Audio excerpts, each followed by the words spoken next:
Dans le cours sur la mondialisation en fonctionnement, nous allons aborder les mobilités humaines qui sont toujours croissantes.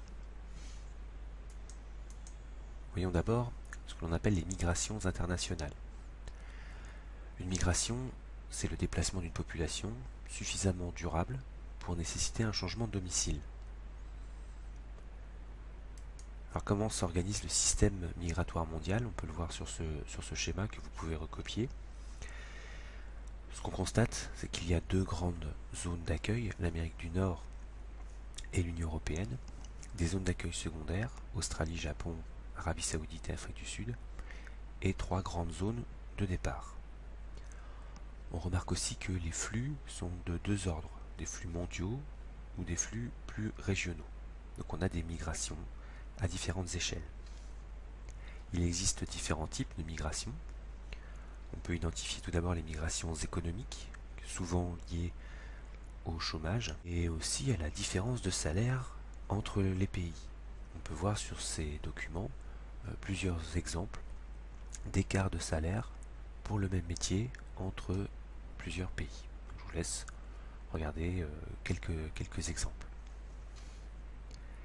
Ces migrations économiques, elles concernent bien souvent une main-d'œuvre peu qualifiée, qui est à la recherche de meilleures conditions de vie. Ces migrations peuvent être favorisées par une demande dans les pays développés. Par exemple, en Espagne, l'agriculture a besoin d'énormément de travailleurs, donc des ouvriers agricoles en provenance du Maghreb ou d'Afrique noire par exemple, sont attirés par cette demande. Il existe également une migration des élites, ce qu'on appelle la fuite des cerveaux. Donc ce sont des flux migratoires qui concernent les personnes très hautement qualifiées. Ces flux migratoires vont dans le sens principalement sud-nord, vers les États-Unis par exemple si on regarde cette carte, mais également entre les pays du Nord. Par exemple, les travailleurs français très diplômés qui iront travailler aux États-Unis. Autre type de migration, ce sont les migrations forcées. En 2016, le Haut Commissariat aux réfugiés de l'ONU dénombre plus de 65 millions de réfugiés, c'est-à-dire des gens qui sont déplacés à l'intérieur de leur propre pays ou dans un autre pays. Les réfugiés s'enfuient généralement vers les pays voisins, en espérant revenir chez eux le plus vite possible. Par exemple, le long de la frontière syrienne, donc au Liban en particulier, il y a un grand nombre de réfugiés. Depuis l'été 2015, l'Europe fait face à une vague migratoire très importante en provenance d'Afrique et du Moyen-Orient. Mais l'attitude des pays de l'Union européenne est plutôt à la fermeture et à la limitation des déplacements au sein du continent européen. En effet, dans la plupart des pays développés, les politiques migratoires ont tendance à se durcir. L'Union européenne, par exemple, va demander aux pays du Maghreb ou à la Turquie de les aider dans leur lutte contre les flux migratoires. Cette volonté de limiter les flux de personnes illustre le caractère profondément économique et marchand de la mondialisation. Les capitaux et les marchandises circulent finalement plus facilement que les personnes, sauf dans le cas des flux touristiques qui génèrent des revenus importants. Dans une deuxième partie, nous allons justement évoquer ces flux touristiques. Définissons d'abord ce qu'est le tourisme. Donc on considère que le tourisme, c'est un déplacement d'au moins 24 heures effectué pour des raisons de loisirs et n'impliquant pas de changement de domicile. Donc ça n'entre pas dans la définition de la migration. Cette carte que vous voyez et le petit tableau qui est à côté nous montre quelques informations intéressantes. En 2014, déjà un chiffre intéressant, c'est qu'on a dépassé le milliard de touristes internationaux.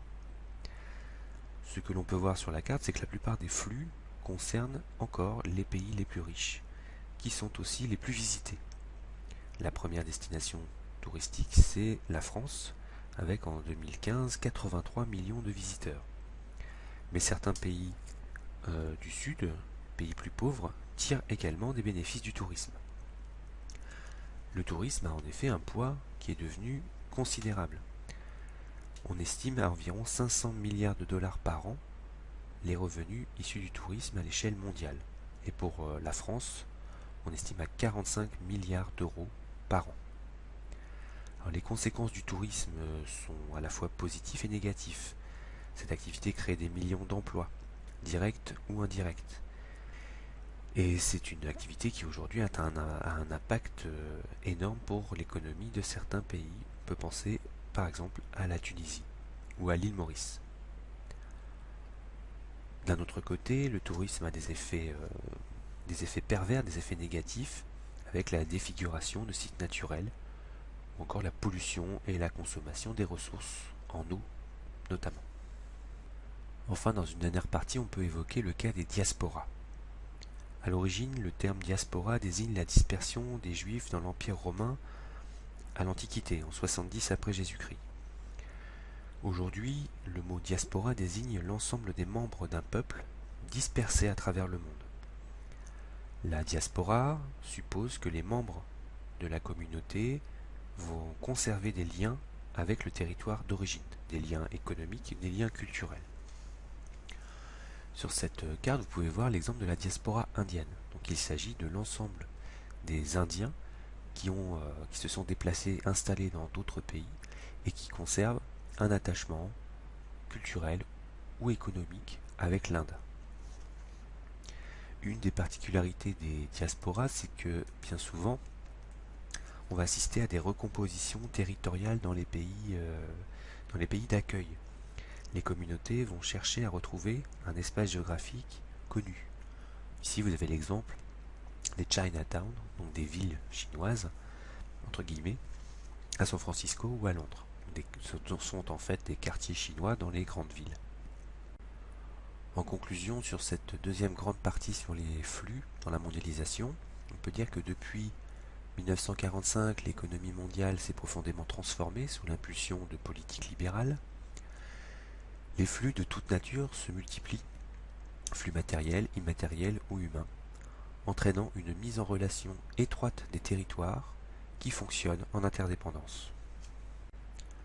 Et pour terminer ce travail sur les flux, je vous propose de recopier le schéma que vous allez voir apparaître ici en cliquant sur le bouton qui va apparaître sur votre écran. Ce schéma pourra être intégré dans la deuxième partie de la composition sur acteurs, flux et débat de la mondialisation.